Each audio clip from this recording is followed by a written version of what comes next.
Very much, Jonathan, for inviting us to speak at that forum. And it's quite funny because my name was mentioned already several times.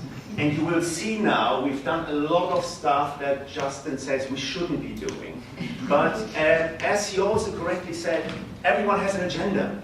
And my agenda as a marketing academic, a marketing teacher, is okay. Branded content and content marketing is so relevant and so important. What's the next step? How can we teach people content marketing and what branded content is about? And we heard earlier about the skills gap. I think it's not only creation and distribution, which is absolutely key. It's even market research about branded content. It's even strategy development. So basically all marketing disciplines or all marketing communications disciplines might also apply to content marketing. So when I say Jonathan has invited us, I speak on behalf of a team of researchers at Oxford University, but also from Ipsos Mori. So it almost leads into the second seminar when you talk about collaborations between industry and practice. And the whole thing was commissioned by Andrew Kanter, by the Branded Content Marketing Association. And Jonathan said earlier, why only boys? And I apologize that I present, but actually I'm very pleased that we have Serena Wider with us, who is really an integral part of our team. So whenever there are tricky questions, I will hand over to Serena. She will sort it all out. Good. So our aim was to say, okay, what is branded content? There is so much confusion, and we heard about it, so I'm not going to repeat this. There's a lot of confusion what we do, because somehow we feel at some stage we probably teach branded content and content marketing. So how can we do that? And we focus on one stakeholder group, and we have a very diverse audience here. And marketing communications experts are just one small stakeholder group amongst the whole very broad variety of stakeholders. And also we heard earlier, oh, shouldn't be all marketing be content marketing, or is this now the same? As a teacher, we have more than marketing communications. So the question could be, should all marketing communications be content marketing? So we have to answer these questions. What about the other disciplines within marketing that are not marketing communications necessarily? Good. It doesn't seem to work. Okay, we did a two-stage approach, and as you would expect from an academic, we started with a literature review, and the second stage was interviewing 30 industry experts. So we talked to 30 industry experts based in the UK, and we conducted semi-structured telephone interviews. What was quite interesting when we conducted our literature review, what emerged was we tried to understand the different perspectives. How do practitioners conceptualize branded content? What do they have in their mind when they talk about branded content? And what was peculiar about this literature review was, okay, we're academics, but there is not a lot of academic literature about branded content. So we looked at publications that were written by practitioners. And what emerged was that we have initially at least in the publications 5 different perspectives. And don't worry, I'm not talking you through that because I know I'm between you and the coffee break. But what was quite interesting and a really nice link between the first stage, the literature review, and the findings from the 30 expert interviews. In the 30 expert interviews, we kind of found, or we elicited, that most of what people talk about and most of what people conceptualize in the marketing communications industry could be narrowed down more or less to a certain extent into 2 conceptualizations or 2 definitions. One is the managerial one, which is very close to the integrated trademark perspective. So we have a shorter term now for this definition. And the second definition that appears to have some relevance not a lot in the industry, but some relevance, is what we originally termed the all-encompassing perspective, and we call it now the holistic perspective. And I spent now just a few minutes to briefly present these two definition approaches to you, and then we can have a conversation about this. So from a holistic definition, and the term holistic already implies that it is a very broad definition. From a holistic or all-encompassing perspective, branded content is defined as any manifestation associated with a particular brand in the eye of the beholder. So a very holistic, some might say a quite academic perspective. But what was interesting, sorry, I'm so used to using clickers. No worries. So what was interesting, and we heard Vince mention the word manifestation. So brand manifestations, branded content is a form of brand manifestation. Let me see if this works, yeah. So any perceptible expression of a brand, tangible and or intangible.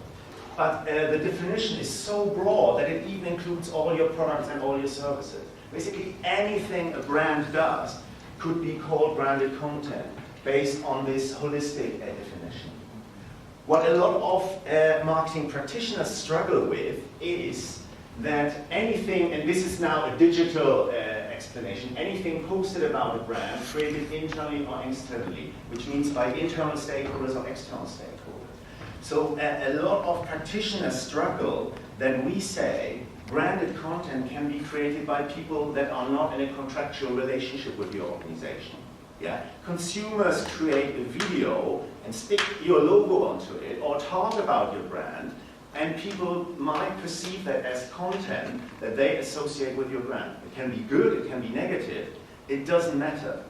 Yeah? For example, the great research that Google has done looked at the consumer perspective, and it is important to understand the consumer perspective. But consumers usually don't care where content is coming from. They are interested, is it entertaining, is it educational, is it informational? Quintessentially, it comes down to what we heard earlier, does it have value for me? Yeah, this is what this is about. And so this is here the point that lots of marketers are scared of. The trademark owner is not necessarily in control of the content or the distribution of it. So what we got in terms of feedback right from the start, even before we started publishing them and sharing this with others, this definition is far too broad from a managerial perspective. Yeah? So it doesn't tell me what is the difference between advertising and branded content. Maybe we don't need it. Yeah? Maybe we end up with something better that brings advertising and content together. But we at least wanted to find out what practitioners think are the differences and similarities. And it was tough. It was really tough. And I'm so conditioned. What was tough was, okay, we have this holistic definition, but for practitioners, it's not really helpful because it also doesn't tell you how to do branded content and what's good branded content. Okay. So one thing that emerged from the literature review, but also very much from the interviews, was this point of control. I'll do it, it's okay. I'm so used, as somebody who thinks about pedagogy, I always build up my slides, but now I'm a victim of my own strategy to convey things. So a key point was really content that usually is wholly or at least in part created and or funded by the brand's legal owners. And this is, funny enough, quite similar to Google's definition. So here we have some quotes or points that are similar to the quotes we had. Trademark or brand owner is interpreted as being in control. It can be, branded content can be managed and controlled to a large extent. And the funny thing is, because I do a lot of research about co-creation and brand co-creation, what they came up with, and I didn't really expect that, even when marketeers talk about co-creating with consumers, they often believe that they have a level of control. Because they think about competitions, and they think, okay, you do the submissions, and I then pick what I upload onto my website. With GoPro, for example, they choose, they curate the content they upload. So marketing practitioners, and sorry, I don't want to step onto anybody's toes, but in terms of quite a few of the practitioners we talked to, they really felt that control is an important factor when it comes to branded content, because they want to manage it. They have in their daily life so many operational, so many tactical issues. They don't care that much what consumers create, what we call user-generated content. Yeah? And that was a surprise for us, because user-generated content can have such an impact on your brand, positively or negatively. Good. So control was really important. The next point was that quite a few called, oh, branded content is the outcome or the deliverable, and not necessarily the discipline. So one finding that emerged that we could elicit was that people are more likely to call the new marketing communications discipline that we are looking for potentially content marketing.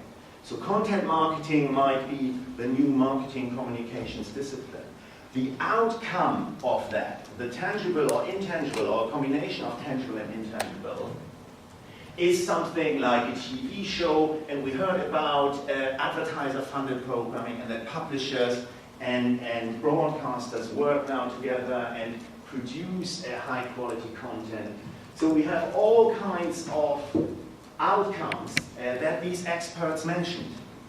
That was interesting, that okay, there seems to be some kind of agreement that, for example, the video that was produced for Always, Procter & Gamble, like a girl, so this is seen as a piece of branded content. But the funny thing is, one thing we wanted to find out, what is the difference between advertising and branded content? And we believe, based on our findings, we can make some differentiations. But the funny thing is, branded content needs content marketing. And content marketing still includes advertising. Yeah, and I try to explain this now.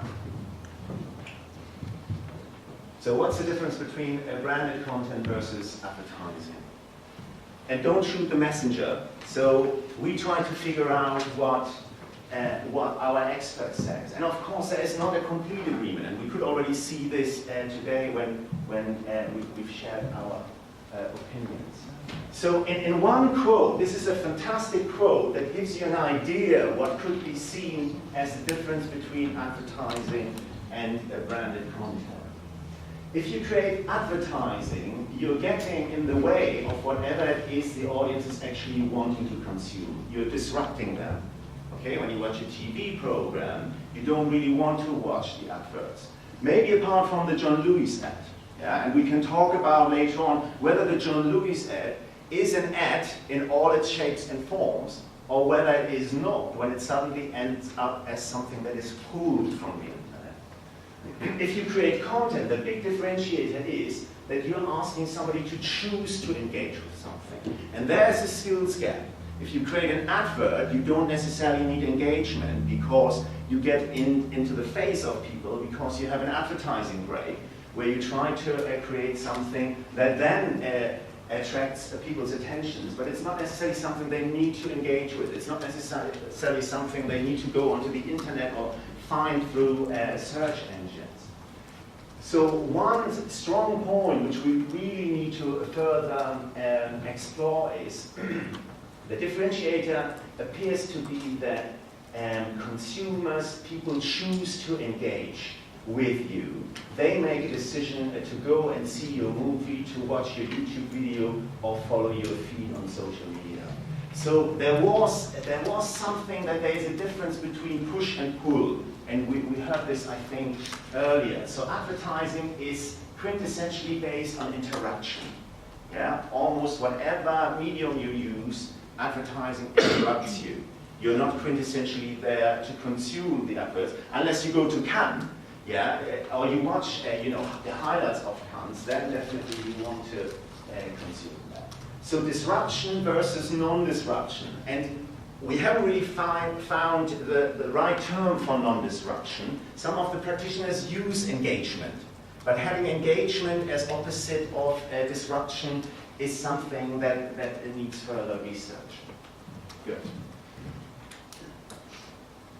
Okay, so now the managerial definition, and I have to point out, this is, again, only one definition of alternatives. Branded content is any output fully or partly funded, or at least endorsed by the legal owner of the brand, which promotes the owner's brand values. So it's really interesting. The first part of the definition is all about marketing managers are in control.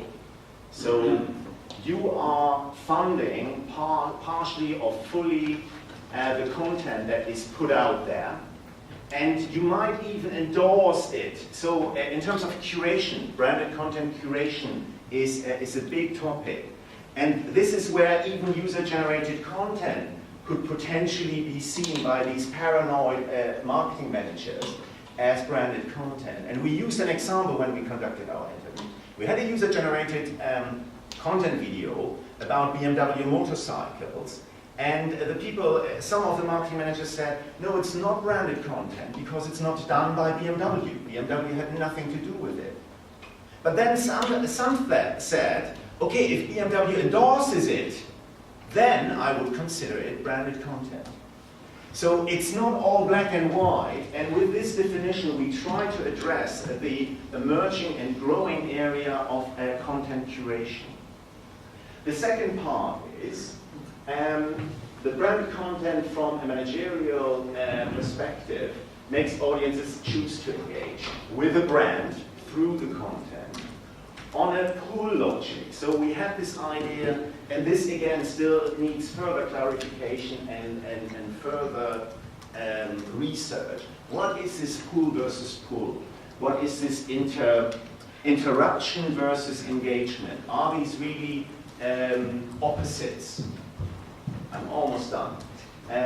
So branded content delivers value, either entertainment value and or informational value and or educational value. And for example, the Like a Girl Always video would tick all these three boxes. And we have other examples, even from B2B, where organizations created highly entertaining, highly informational, and highly educational value. So quintessentially branded content can, from a managerial perspective, at least be, it needs to deliver value to your target audiences.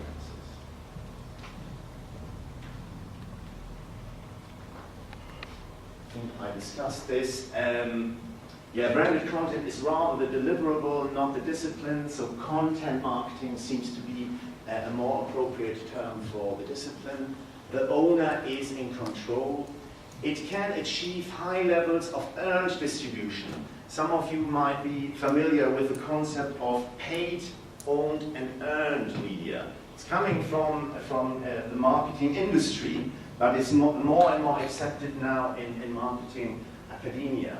You might say, hey, if somebody sends me a message about some video content, the message interrupts me.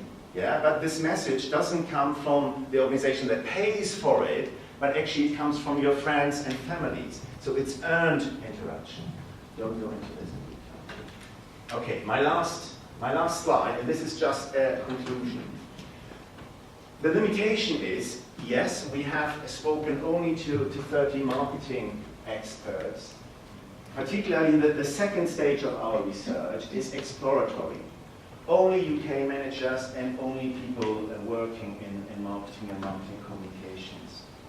The holistic definition is quite tricky, but what some appreciate and why some even in the industry like to use the holistic definition is it explains the phenomenon of branded content on the broadest level possible. That basically almost anything, from that perspective at least, could be called branded content. The managerial definition, it's my last slide, the managerial definition helps us, at least it's an attempt, and we are here to share and improve our thinking. Branded content is distinctive from advertising. At least this is what emerged from the majority of the experts we talked to. Branded content is about making people to choose to engage with it, not necessarily being interrupted as with the old model. And what we need to also look further at, the difference between branded content and content marketing is key. Thank you very much for your attention. Brilliant. Thank you very much, Bjoern. I don't know about you. I mean, I'm someone who's researched. I'm familiar with some of this material, but it's an awful lot to take in a process, and we don't have a lot of time now. So I just want to invite some quick comments, but put out the pledge that, particularly in our last session, I hope you'll have time to come back and do justice to the various insights and contributions. I will just make two comments to open this up. Firstly, as you indicated in your research there, this was research with managers. Yes. So in a sense, this is valuable research within a consensus. And I think one of the jobs of our network is to open out dissensus and range. And I think the other really important insight for me, picking up what you said, is control.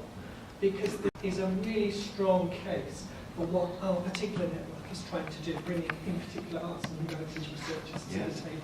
So I really welcome that very much. You were going to... And also the ethical questions, because we heard earlier, everyone has an agenda.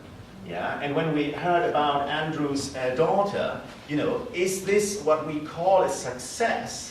That Waitrose TV now approaches young, pre-teenage girls or teenage girls. Is this really what we want? Is this a success for marketers? Is this ethical? It reminds me of the debate, or is it good when consumers get a tattoo of Nike or Harley-Davidson? Is this what, as marketeers, no matter academics or practitioners, is this really what we want? Is this really what we want to push society towards? Thank you. I wanted to see that slide again where you put the different branded content forms of it. Okay. And coming back to it is what they said before, which is a storytelling, and each one of those will have a story to tell. And I think that's what it comes down to. Yeah, we heard earlier a comment that storytelling needs to be included in every definition. Based on our research, we disagree. Okay. So storytelling is really important for certain formats of marketing communication. But for example, I worked with a cancer charity. Yeah, and this cancer charity, they scrapped all their marketing budgets, yeah, all PR, whatever they've done, they took all their budget, 100% of it, and said, okay, we invested now in branded content. We invested now in creating high quality content on our website. And over time, their website traffic has quadrupled. Yeah, and this is a very small cancer charity that focuses on particular types of blood-related cancer. And their web traffic has quadrupled, and they are now one of the first organic sources that will show up on Google research. And they say it comes all down to high-quality content. High-quality content can be storytelling, but when it comes to cancer, you don't necessarily want a nice story to tell. You sometimes want the facts. And this is why we... It's still a story. Exactly. It depends how you define storytelling. So if you explain to someone, what the different types of cancer are, you need to, editorially write it in a good content. But based on our research, and it is limited, not everyone would say that storytelling is quintessential for branded content. It's a way of producing branded content. And the reason I'm going to stop is that I have a speaker in the next session who has to leave quite early. So one reason I'm looking anxiously at my watch every few seconds. Dan, do you want to formulate the question, even if we can't do justice to the answer? Sure, maybe it's one that'll feed into the last session as well. I mean, Bjoern, you were talking particularly about the difference between advertising and branded content is disruption versus non-disruption. I mean, I was thinking there's another D which might be a distinction, which is deception. This is, of course, a word which we all know has been associated with branded content, and because it operates in this ambiguous world between advertising and so I wonder if we want to talk about that now, or whether we want to talk about that later in terms of whether marketers use that word at all in interviews with them as well as what we know about the other? It's really interesting because I saw earlier on one of Jonathan's slides that we actually also were supposed to talk about native advertising. And there's a big overlap when people talk about native advertising and branded content, particularly in the US, native advertising is big. In the UK, many people prefer the term branded content. And the funny thing is, some practitioners say clearly, native advertising is deceiving. Yeah? Because you pretend to be native, you pretend to be part of your Facebook site and the feed you get from your friends and from anybody else you signed up, but then you get these suggested or recommended posts and they pretend to be informative, but they still work on the old interruption logic. Yeah? They interrupt your feed. Of course, marketing practitioners in these kind of interview situations, they don't necessarily talk that much about deception. But I think this is a really important point for this forum, for this interdisciplinary forum, to take this really seriously. Because if you don't deliver genuine value to your target audiences, you will probably not be successful. But what we also need to do, and it's great to have a mixture of practitioners and academics, and I'm doing a lot of research about trying to define things and nail things down, and we've been spending a hell of time, and I know that practitioners don't have a hell of time, but we even need to define what do we mean by deception, for example. Yeah? Because sometimes people are fully aware that this content comes from a brand, but there is often a trade-off. Yeah, okay, I give my time and attention to the brand, and because they give me value in return. Yeah? So this is something that definitely needs large-scale research with consumers and with other stakeholders. Thank you, Bjoern. We will open this up a little bit more today, certainly, and in particular to say that the aim of this network is to explore branded content and its media policy implications, and all the issues of governance, whether by the industry itself or by public regulation, are really at the centre of, I think, the contribution we can make. Is it just that, or ethics as well, as a broader thing? Is it just about policy and governance, or is it, because Bjoern raises the ethical considerations, and they aren't necessarily completely related to policy and governance. Sure. Well, as an academic, what appeals to me with the word governance is it stretches all the way through from the most informal levels of what informs people's values and practice at an individual level, through to the cultures of workplaces like Vince's Publishing House, and through to formal regulations. So it's a word that for me would envelop the ethical. But you're absolutely right to draw attention to that, because it's another site of agency and engagement with these issues. So it's not just a legal policy. Really, haven't you?